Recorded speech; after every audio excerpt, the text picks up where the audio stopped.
This is CBC Nova Scotia News. Tonight, help for homelessness. Halifax Council approves a new tent site for the growing number of people sleeping rough. Artificial intelligence at sea. Could it save the lives of missing fishermen? And Betamax King. Meet the Nova Scotian preserving TV history, one tape at a time. This low off to our east will slowly begin to pull away for Thursday. A mix of sun and cloud with just some isolated shower chances. Your full forecast is coming up.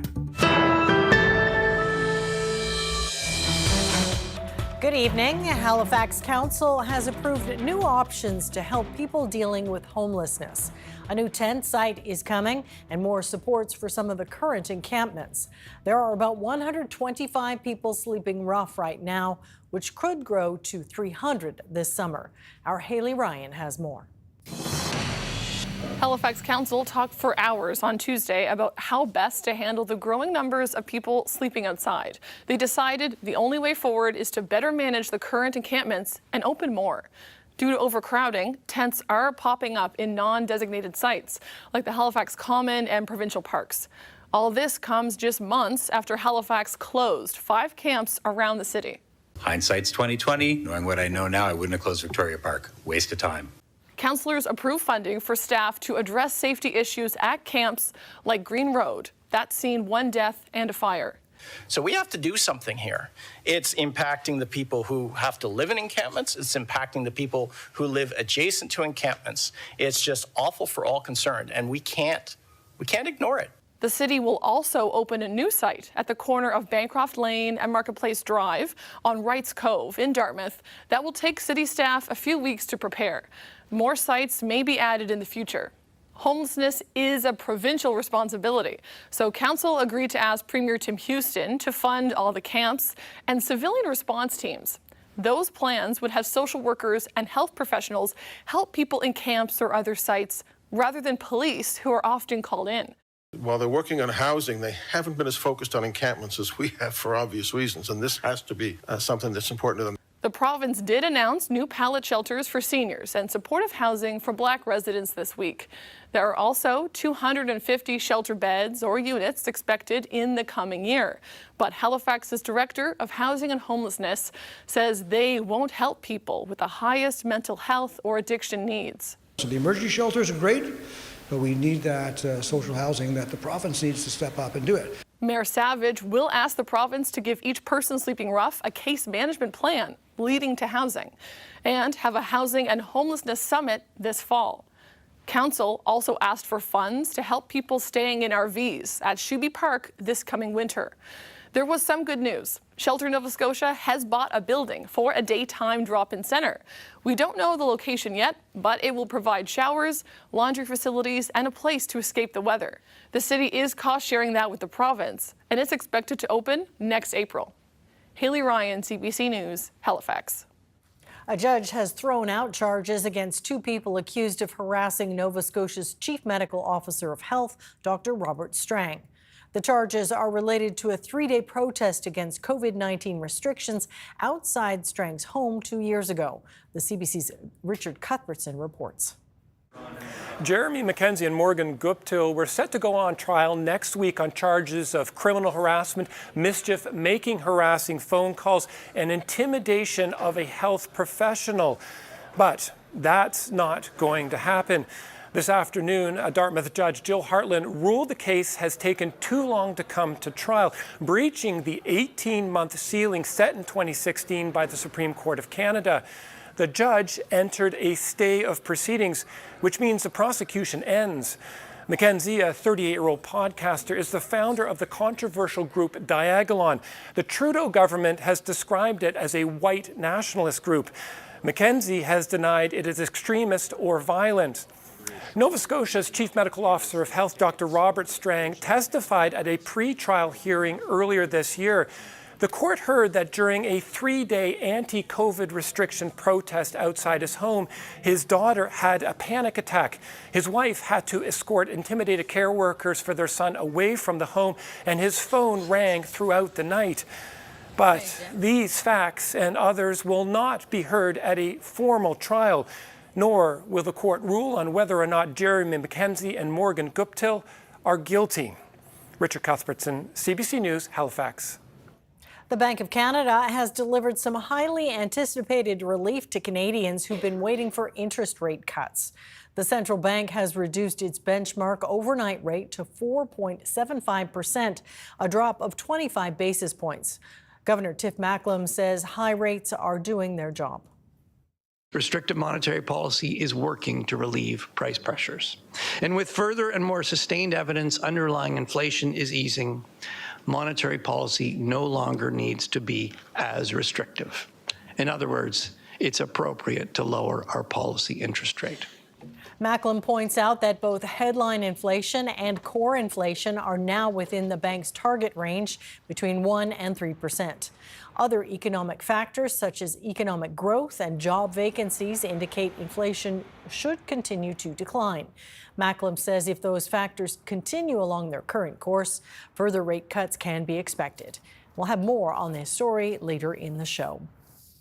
A memorial service was held today at a Canadian War cemetery in Normandy, France, to honor those who were killed on D-Day.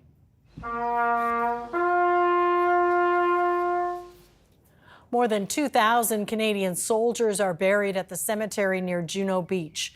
Their sacrifice is being marked one day ahead of tomorrow's 80th anniversary of the D-Day landings. The Canadian delegation on hand this year includes 13 Second World War veterans.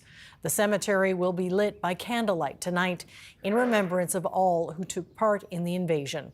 The Allied invasion of occupied France on June 6, 1944, marked the beginning of the end of the war in Europe. And here at home, Veterans Affairs Canada is hosting a series of public events to commemorate the anniversary.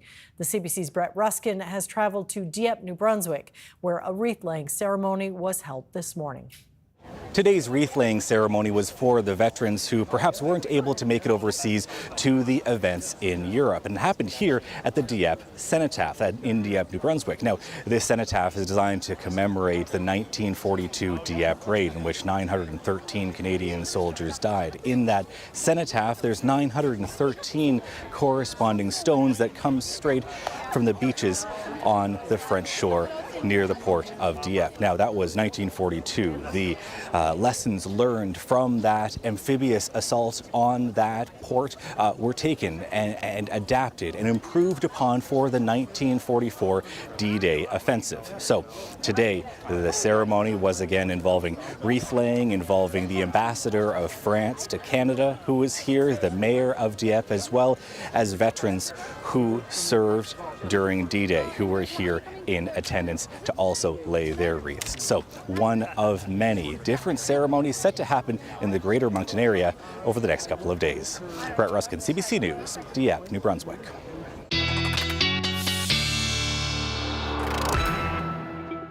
All right, Ryan, another nice day out there. We have to get them to move to the weekend, though, right? Can we work on that a little bit? That's the way it's been rolling. And yeah, beautiful day, as you said, Amy. And yeah, I mean, blue skies across a good portion of the province. A live look right now, Burntcoat Head, and beautiful shot, Cobequid Bay. And yeah, you can see temperatures, high temperatures there into the low 20s, 26 Kedgie down through Shelburne this afternoon. That was indeed our hotspot.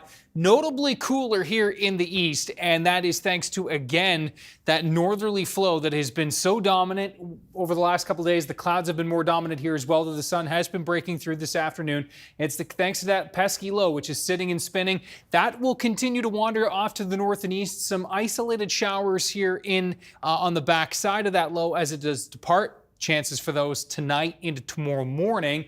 There they are there sailing in, and we'll be watching for those even into the early morning hours of tomorrow, a possibility. Then a mix of sun and cloud even for areas in the east, and just an isolated risk of a shower popping up tomorrow into the afternoon with light winds. Most of us will be comfortably into the high teens and low 20s.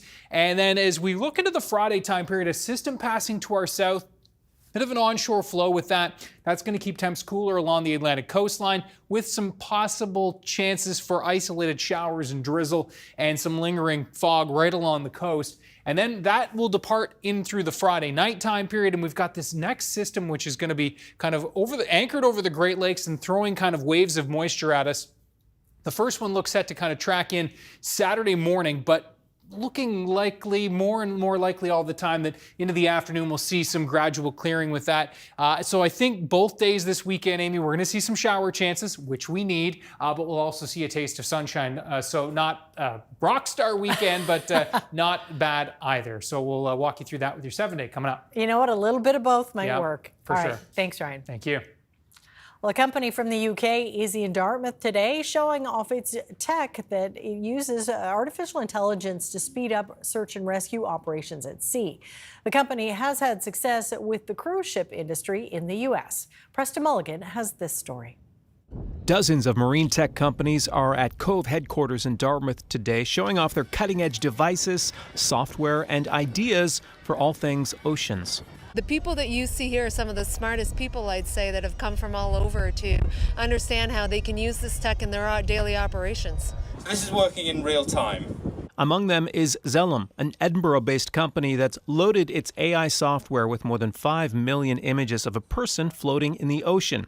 With the right camera, that AI software can see what the human eye often cannot. Unfortunately, the human eye is limited. We're affected by age, we're affected by fatigue, and we're affected by vagaries of the mind, where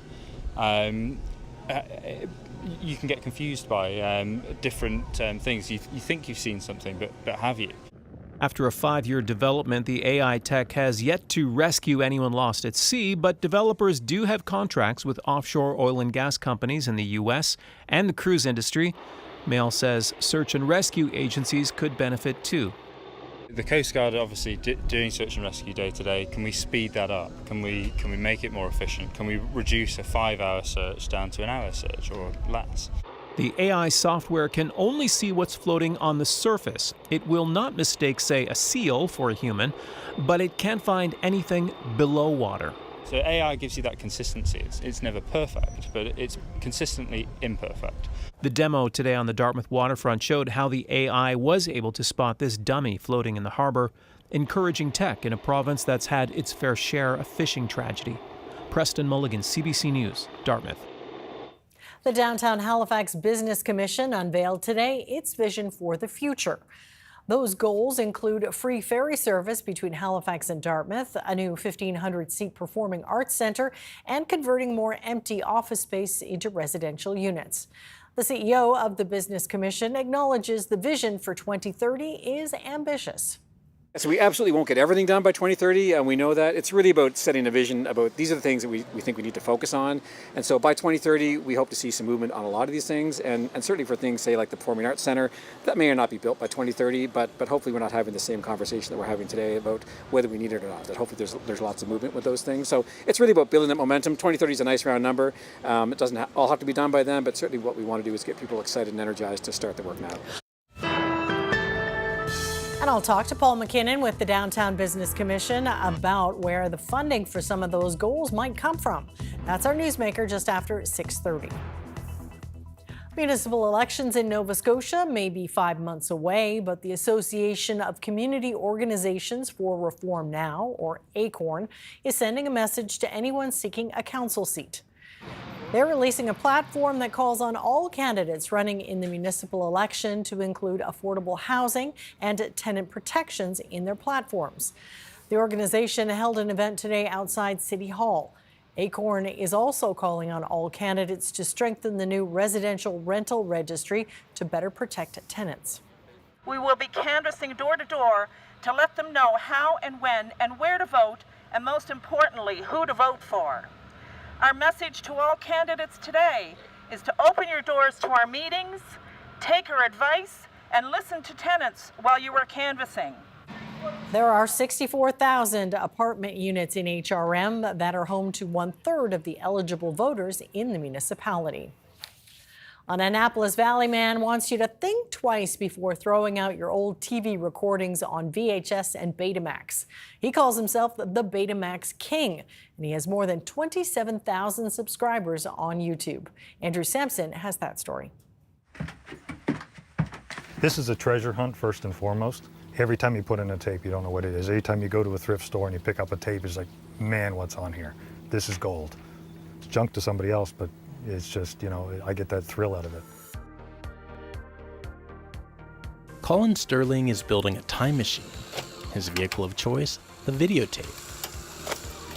Since the early 2000s, he's been collecting home recordings of broadcast television captured on Betamax and VHS tapes. He combs through thrift stores, he meets others in parking lots, all to stop these tapes from ending up in a dumpster, lost to all of time. It's the broken pottery of Egypt. Like, it's the stuff that people just don't, they just walk over it looking for the good stuff. It started out as a hobby. I just liked tinkering with the gear. It hits that nostalgic button and it's just, I'm like a kid. I was just going through and turned up a promo for Astro Boy, and I loved Astro Boy when I was a kid. I just had that moment. I just stopped what I was doing. I was sitting there, I was having a beer, and it was just, man, this is awesome. That's what keeps me going. There's a fire behind it. What are you doing weekday morning? As he soon found out, millions of others are also chasing that feeling. Since 2011, he's been sharing clips to YouTube under his alias, the Betamax King. The channel now has nearly 10,000 clips with over 27,000 subscribers. But as exciting as it can be to find an old commercial for a long ago shuttered convenience store, or an old episode of Switchback starring Stan the Man Johnson, the Betamax King says he's not doing this just for fun. He believes he's saving a vital part of our history by preserving tapes from what he considers a golden age of television before it's too late. What I'm trying to do is save everything in between that gets lost when it comes to streaming services. And you got your ads and your promos and your bumpers and your logos and everything like that. The stuff that doesn't stay when the stuff goes off to be, to a streaming site like Netflix or something like that. But this work is time-consuming. Archiving tapes is done in real time and requires the use of long-out-of-production VHS and Betamax players. So you end up teaching yourself how to do a lot of, how to adjust things. Like I'll use a pen, hold pressure on one single feeder reel just to control the tape as it runs through the heads to get the best picture out of it. It's a very physical process, and there's so many physical things that can go wrong with getting the best rip you can out of it. So it's not as simple as put in a tape and push play. It's also a money pit, from the cost of the electricity to run the operation, to sourcing equipment and old parts online. Unlike many YouTubers, Sterling doesn't monetize his channel. Instead, he relies on donations to get by. There is this idea that everything has been recorded, everything's been archived, that somewhere there's this magical location where television history, just kind of exists. But it takes labor to do that, it takes organization, it takes strategy to do that. Old media, if it was preserved at all, is often stuck in broadcasters' vaults in a kind of no man's land held back by copyright. That means it's often easier for researchers like Vanderberg to seek out digital copies preserved by people like the Betamax King, who are also known as citizen archivists. They didn't go to library school, but they see the importance of trying to salvage as much of this detritus. And even with all of them, and myself included, this is a very small bit of the iceberg, right, that we can even capture. What would you say to people who have this media? Like, what should they do with it? Call me. Reach out, email me, something. Think twice before you throw it away. That you might have the last one of anything on there that doesn't exist anywhere else. I wish I could instill that necessity to preserve it like any other piece of history. It's no different than archiving World War II relics or Egyptian artifacts. It's all cultural history that should be preserved.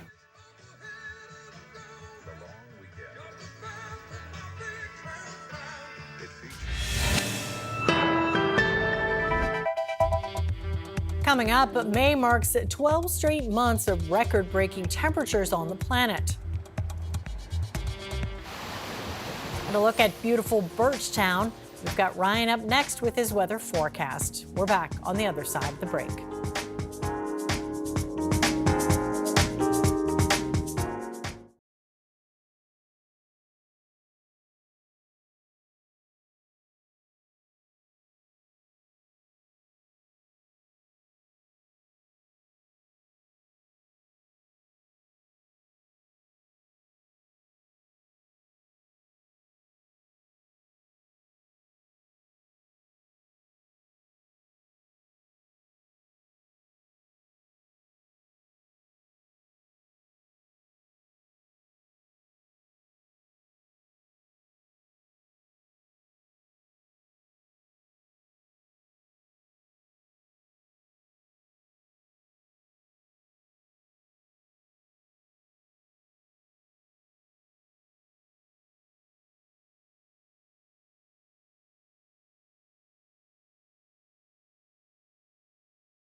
Well, today is World Environment Day, and it was announced that for the 12th month in a row, the Earth has set a new monthly record for global heat.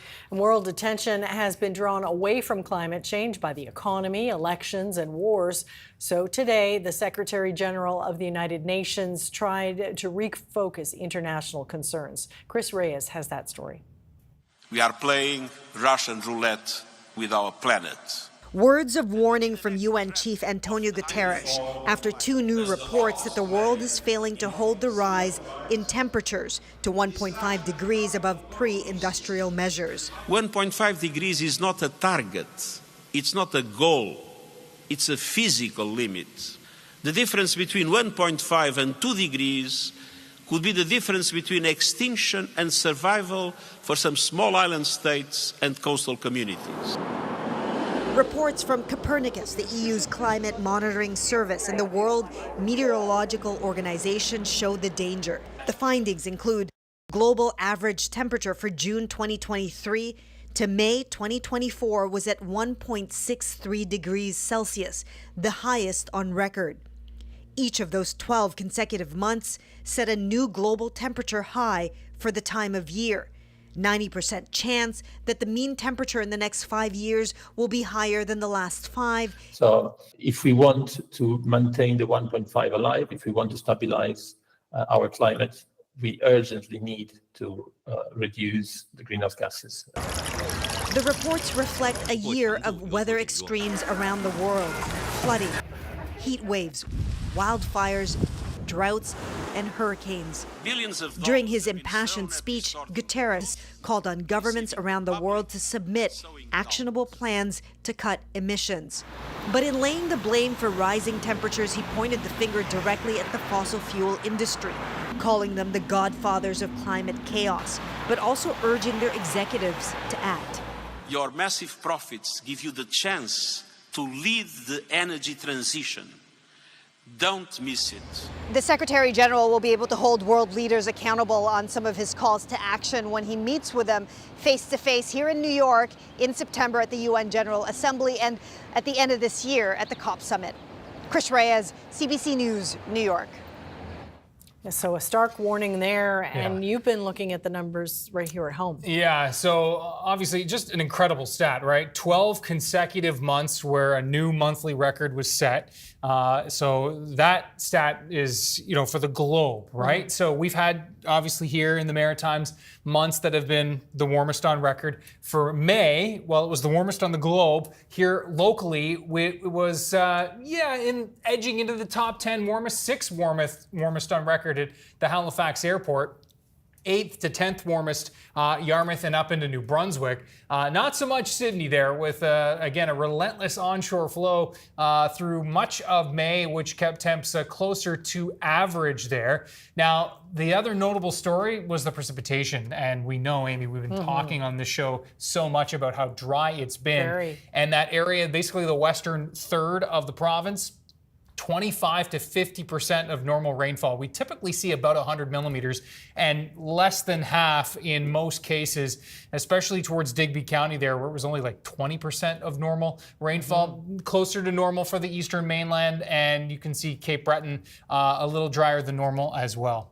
Yeah. Right. Wow. So obviously we need the rain, and we'll keep that in mind. Now, the other big thing we want to talk about just before we get to the local forecast is what is the temperature going to be looking ahead? Well, this is the latest Environment and Climate Change Canada outlook for the months of June, July, and August.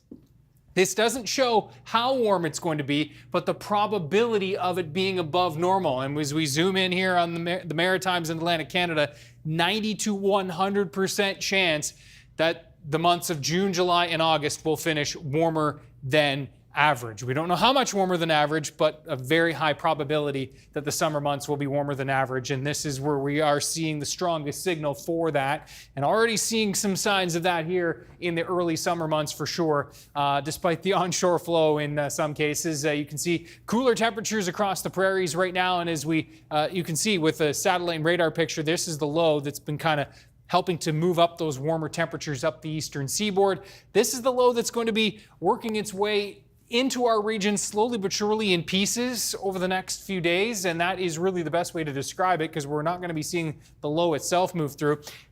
There's the cloud that's been draped over Cape Breton and the eastern mainland today, keeping temps much cooler than the rest of the province. Now, as we work through tonight, we are going to be seeing the possibility of some showers edging in eastern and then for central areas, and perhaps even a risk out towards the Kentville area. We'll keep our fingers crossed. This is the little wave that we're going to be watching through the overnight hours tonight. And so, yeah, that Kentville, you should have had a shower icon on there. That's my mistake there. And that is going to edge right through the central parts, through the valley, and into the South Shore region. Could even see a couple of showers down through the Yarmouth and Shelburne areas as well, through the late overnight, in through the morning hours tomorrow. And so we may wake up to a couple of showers. Then this is all going to clear out. Then we're looking at a mix of sun and cloud and just the possibility of some isolated showers popping up into the afternoon. So the isolated risk for Cape Breton is for the afternoon. Temperatures 12 to 18 degrees. Winds are going to be light. So we will see onshore sea breezes for the island and for the Northumberland and Eastern Shore as well. And the warmest temperatures in yellow and orange here are going to be right through central parts of the province away from those onshore winds. Will be high teens near the coast. We'll be into the 20s for inland areas. And so, yeah, that's definitely where we'll see the mildest temps. Now for Friday, you can see with the winds, east to southeast flow here. So the Atlantic coastline will be cooler and cloudier, fog kind of lingering along the coast, isolated shower and drizzle chances, warmer, and the better possibility of some sunshine as that low tracks to the south for northern areas of the province. For the weekend, there's that low we're talking about, and it's going to throw one, looks like anyway, one kind of arm of moisture into the region through Saturday with scattered showers. Then some sunny breaks in behind for Saturday afternoon. The story for Sunday, again, scattered showers, possibility of some sunshine. Temperatures into the 20s for some, but high teens, low 20s looks to be the case for the weekend. And then hopefully a drier stretch into mid next week, Amy. All right, we'll deal with it when it comes. Thanks for that, Ryan. Thank you. Well, up next, I'll talk with Paul McKinnon, CEO of the Downtown Halifax Business Commission, and I'll ask about their Vision 2030 plan that was unveiled today. That is our Newsmaker. Stay with us. You're watching CBC Nova Scotia News.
What will downtown Halifax look like in the year 2030?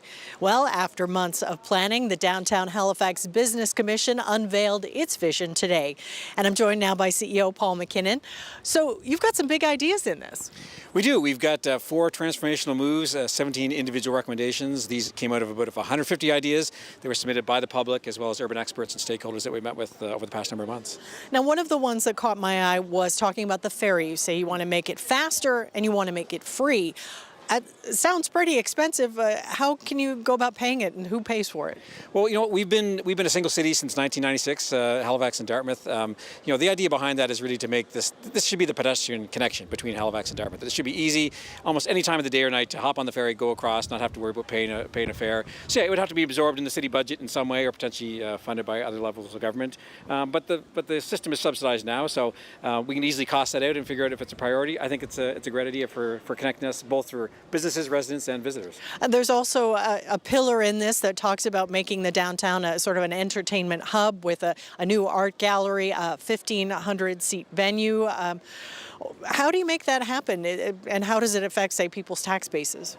Sure. Well, there's certain things that we do very well as Nova Scotians, especially in downtown Halifax: arts, culture, entertainment. We saw that with Sail GP this past weekend. You know, this is a hub for all those things, and we need to have the appropriate facilities to be able to host those things, the same way that we needed an appropriate convention center a number of years ago. So what we're advocating for is a 1,500-person performing arts center. That idea has been around for a long, long time. It really fills that gap that sits between, say, Neptune Theatre and Scotiabank Centre, which holds 10,000 people. There needs to be that mid-size piece, which actually attracts new talent, but also can be a home for local talent. And again, these are investments. They're probably going to end up being partly privately funded, partly publicly funded. Mm-hmm. Another thing is talking about a downtown loop. What do you mean by that?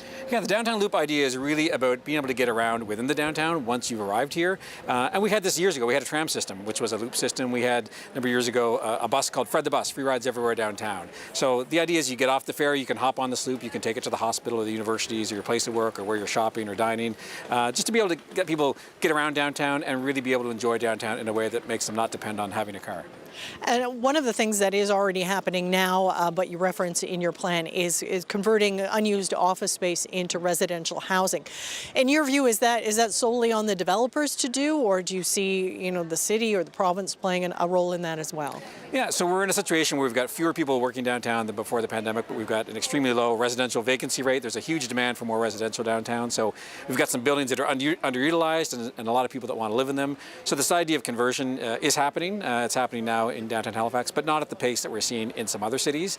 And the difference is those other cities are offering incentive programs. So the idea is, let's just tip that balance. It's very expensive, it's very complicated to do that.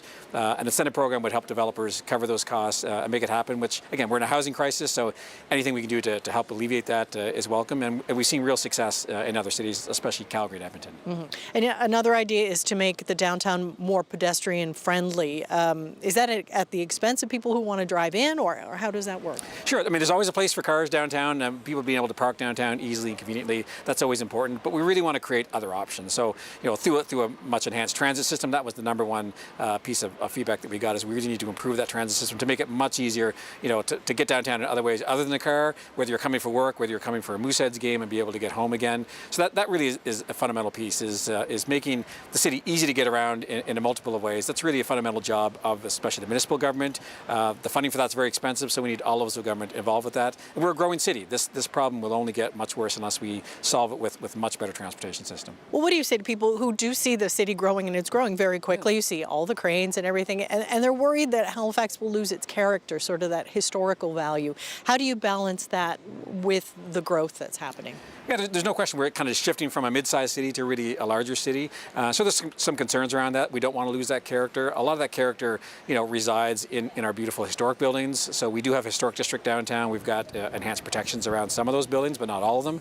So that really needs to be expanded. We need to make it both economically viable for those historic buildings to remain, as well as just fill them with active, exciting uses. So historic preservation, that's a really key part of keeping that downtown that we know and love.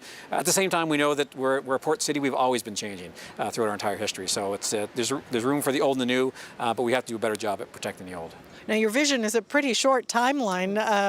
How much of it can you tick off your list by the time 2030 rolls around? Yes, we absolutely won't get everything done by 2030, and we know that. It's really about setting a vision about these are the things that we think we need to focus on.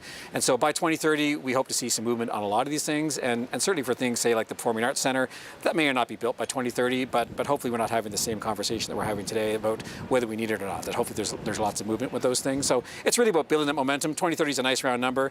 It doesn't all have to be done by then, but certainly what we want to do is get people excited and energized to start the work now. So what's your next step? Do you present this towards council or the province, or where do you go from here?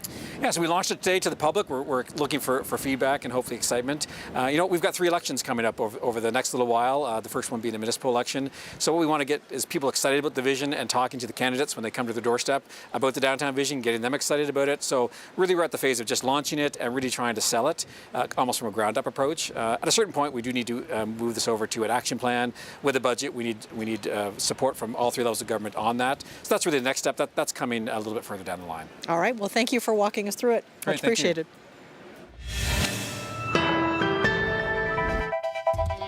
Coming up, King Charles speaks to a large crowd at the commemoration of D-Day, including dozens of British veterans.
Welcome back. For the first time in 4 years, interest rates are going down.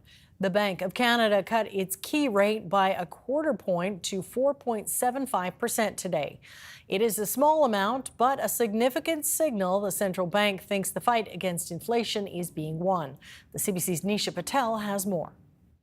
For months, this is what many Canadians have been hoping to hear. Monetary policy no longer needs to be as restrictive. In other words, it's appropriate to lower our policy interest rate. The Bank of Canada cut the key interest rate by a quarter point to 4.75%. If we continue to see inflation pressures easing, it is reasonable to expect that there will be further cuts in interest rates.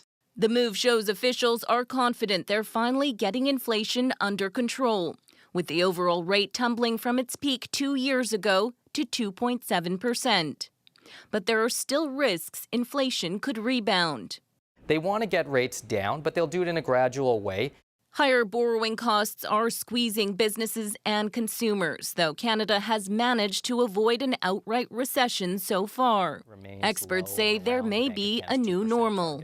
It's very unlikely that we'll need to head back to zero interest rate policy where we were during the pandemic.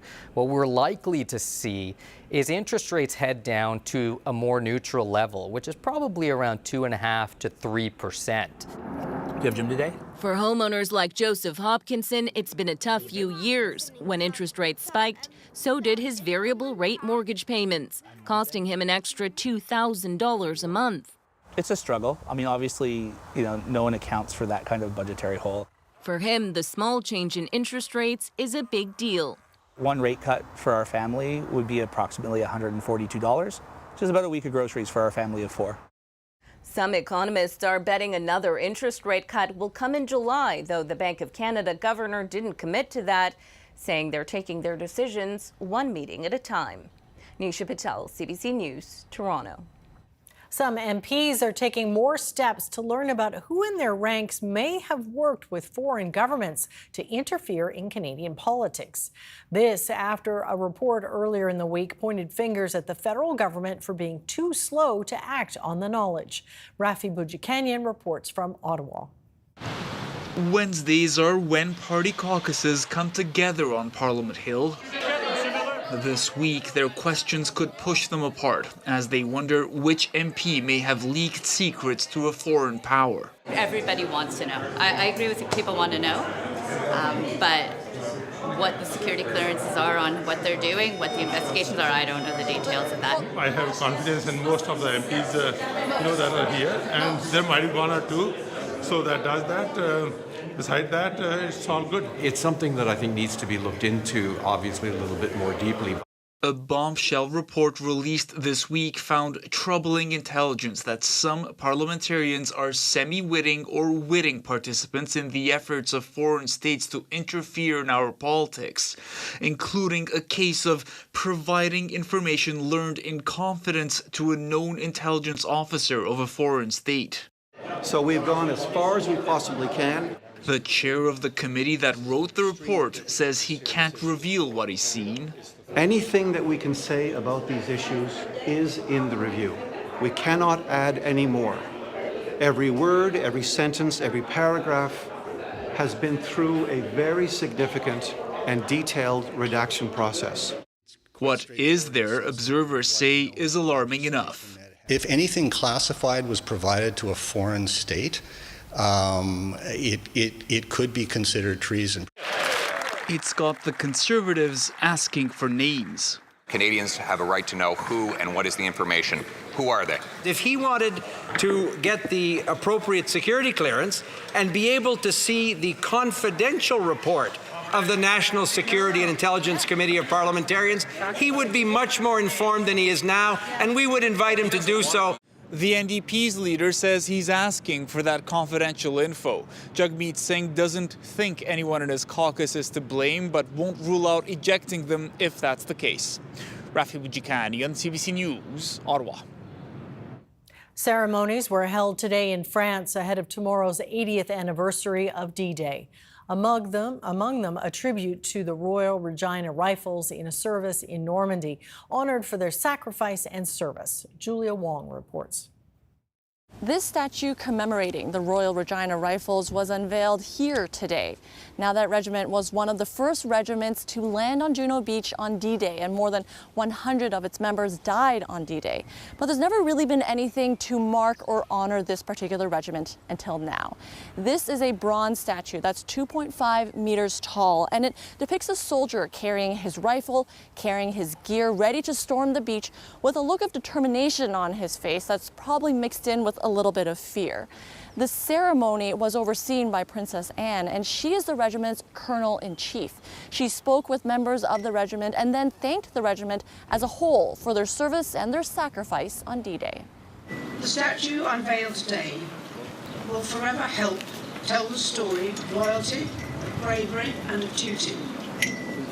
I also hope it will remind future generations to never forget the sacrifice and determination of the Regina Rifles. I was here 30 years ago as a young rifleman, as a parade participant at the 50th anniversary of the D-Day landings, and I noticed, as did all of us, that there was just a small, tiny plaque. Our regiment is full of working class individuals and farmers and Indigenous people that didn't have a lot of money after the war, and there wasn't a really great symbol of what happened and what they did. Big crowds gathered to mark the occasion, some carrying French flags and others carrying Canadian flags.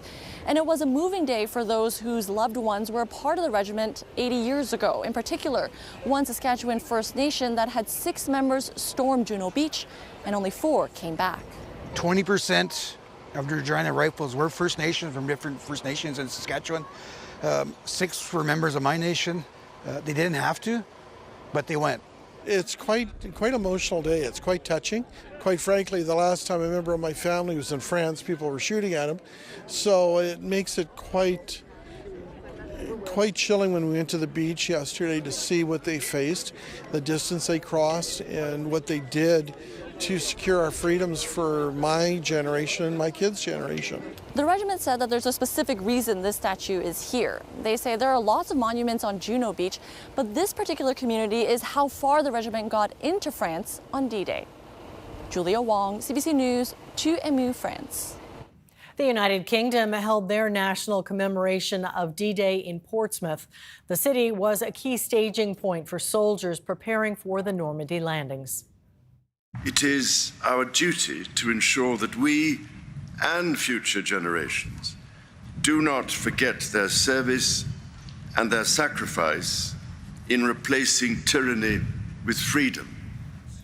Other members of the royal family in attendance included Queen Camilla and Prince William. Dame Helen Mirren hosted the ceremony, which included dozens of British veterans of D-Day, along with hundreds of local school children. The massive seaborne invasion turned the tide of the Second World War. It involved almost 7,000 ships and landing craft along a stretch of the French coast. Well, some families with relatives in Gaza have been trying to bring their loved ones to Canada. More than 40 people have arrived since the war began in October, but there are concerns about what happens once they arrive. Some Palestinians say Ottawa's promises to help them resettle are empty. Nicole Williams has more. Nahid Sadiq and Noreen Arshad spend a lot of time in the kitchen these days, cooking food for Palestinian families who have just arrived from Gaza. It's just part of the work they've been doing since October 7th to help newcomers who have come to Canada. Settle them down in the housing and helping them with rents, with bills. Wow. Yes. Okay. They have no money. And it's not just money. They say despite the federal government's offer of work permits, study permits, and temporary health coverage for Palestinian newcomers, the reality is many are struggling to access those resources. They are going through a lot of psychological issues, mental issues, emotional issues, physical issues, and we have to step up and help them to create this place as a safe haven for them. Because when they come, this is what they are hoping to get. That includes 23-year-old Nisreen Khalidi, who arrived in Canada from Gaza last November. Some family killed in the war, others still stuck there. But Khalidi says it's been difficult to even get by here. Here in Canada, it's so hard to continue. It's hard to do anything. I lost my job, I lost my home, everything I lost. Then I realized I lost my life. On top of running her practice, this doctor has been volunteering her time to provide medical treatment for recently arrived Palestinians who have no health coverage. There was one family whose child had an ear infection, their 3-year-old, and this is a family who is unfortunately surviving on grocery vouchers, right? So they don't even have money for Advil, let alone going to see a physician. Immigration Minister Mark Miller says people are entitled to support when they get here. If that's not happening, there's a problem. We would probably work directly with those groups and making sure that if there are problems in the system, that we get them ironed out quickly. Advocates say they hope the minister will act to provide Palestinians even the basics they need to live here. Nicole Williams, CBC News, Toronto.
Yeah, I was down on the Halifax waterfront for a little bit doing my interview. Nice. Really nice. Day. Yeah, starting to get a little warmer. Even seaside, which is when you know that things are starting to change, when it's not completely a different world right along the coastline. True. Temps obviously still will be cool even through the summer season, but it's getting up there. Have a look at our viewer picture of the day, and this one we're going to zoom in eastern Halifax County, and this one Pepsiquick Lake. And have you heard of the legend of the creature of Pepsiquick Lake?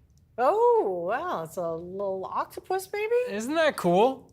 That's very cool. Yeah. They've definitely coming out of the water, though. Coming out of the water. Yeah, love that pick. And Janice Young with this pick on the trail that runs alongside the lake. And a beautiful pick. Thanks to Janice for sharing. Ryan's picks at cbc.ca.